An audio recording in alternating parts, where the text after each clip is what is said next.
আগামী ২৬ জুন পর্যন্ত দেশের বিভিন্ন এলাকায় ভারী বৃষ্টি ও অতিবৃষ্টি হওয়ার আশঙ্কা করছে আবহাওয়া অধিদপ্তর। এমন পূর্বাভাস দিয়ে আবহাওয়া অফিস বলছে, লঘুচাপের বর্ধিতাংশ গাঙ্গেয় পশ্চিমবঙ্গ থেকে উত্তর পশ্চিম বঙ্গোপসাগর পর্যন্ত বিস্তৃত রয়েছে।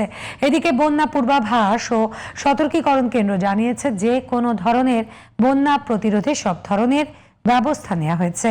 বিস্তারিত জান্নাতুল ফেরদৌসী রিপোর্টে।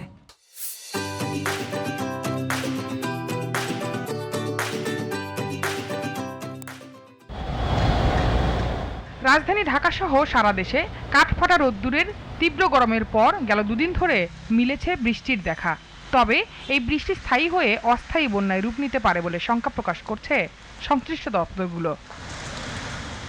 আবহাওয়া অধিদপ্তরের তথ্য মতে, মৌসুমী বায়ু বাংলাদেশের উত্তরাংশে সক্রিয় এবং দেশের অন্যত্র তা মোটামুটি সক্রিয় রয়েছে। পূর্বাভাসে বলা হচ্ছে, আগামী ২৬ জুন পর্যন্ত রংপুর, ময়মনসিংহ, চট্টগ্রাম ও সিলেট বিভাগের অনেক জায়গায় এবং রাজশাহী, ঢাকা, খুলনা ও বরিশাল বিভাগের কিছু এলাকায় অস্থায়ীভাবে দমকা হাওয়া, মাঝারি ধরনের বৃষ্টি ও বজ্রসহ বৃষ্টি হতে পারে। সেই সাথে সারা দেশে কোথাও কোথাও মাঝারি ধরনের ভারী থেকে অতি ভারী বর্ষণ হতে পারে। বর্তমান যে পরিস্থিতি দেখা যাচ্ছে, তাতে দেশের উত্তরাঞ্চল এবং দক্ষিণ পূর্বাঞ্চল অর্থাৎ রংপুর, ময়মনসিংহ, সিলেট ও চট্টগ্রাম বিভাগে ভারী থেকে অতি ভারী বর্ষণের আশঙ্কা করা যাচ্ছে এবং এটা আগামী কয়েকদিন অব্যাহত থাকবে। এদিকে অস্থায়ী বন্যার আশঙ্কা থাকলেও তা বড় আকার ধারণ না করার কথা জানিয়েছে বন্যা পূর্বাভাস ও সতর্কীকরণ কেন্দ্র।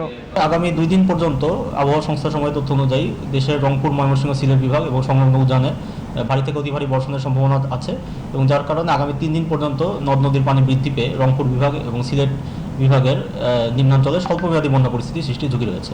তবে পরবর্তীতে যেহেতু বৃষ্টি কমে আসার সম্ভাবনা রয়েছে, তার প্রেক্ষিতে পরবর্তীতে আমরা বন্যা পরিস্থিতির উন্নতি লক্ষ্য করতে পারি। আপাতত আমরা স্বল্পমেয়াদী বন্যার একটা ঝুঁকি লক্ষ্য করছি। তবে আকস্মিক বা ভয়াবহ বন্যার বিষয়ে জেলা প্রশাসকের কাছে নিয়মিত তথ্য প্রদানের পাশাপাশি নিম্নাঞ্চল বা পাহাড়ি অঞ্চলগুলোতে নজরদারি রয়েছে বলে জানায় বন্যা পূর্বাভাস ও সতর্কীকরণ কেন্দ্র। রংপুর বিভাগের 4টি জেলা এবং সিলেট বিভাগের 2টি জেলা আমাদের স্বল্পমেয়াদী বন্যার সতর্কতা আছে এবং এর প্রেক্ষিতে স্থানীয় প্রশাসন সহ মাঠ পর্যায়ের বিভিন্ন দপ্তর অর্থাৎ পানি উন্নয়ন বোর্ডের দপ্তর, দুর্যোগ ব্যবস্থাপনা অধিদপ্তরকে অবহিত করা হয়েছে। নিম্নাঞ্চলের মানুষকে আশ্রয় কেন্দ্রে সরে যাওয়ার জন্য যদি মাইকিংয়ের প্রয়োজন হয়, সেটা স্থানীয় জেলা প্রশাসন আয়োজন করছে। নদীর যে বাঁধ মেরামত বা রক্ষণাবেক্ষণ, সেই বিষয়ে পানি উন্নয়ন বোর্ডের মাঠ পর্যায়ের দপ্তর নিয়োজিত আছেন এবং দুর্যোগ ব্যবস্থাপনা অধিদপ্তর সামগ্রিকভাবে ত্রাণ সরবরাহ বা সামগ্রিক ব্যবস্থাপনা ইত্যাদি কাজে নিয়োজিত আছেন। জান্নাতুল ফেরদৌসী, জিটিভি নিউজ, ঢাকা।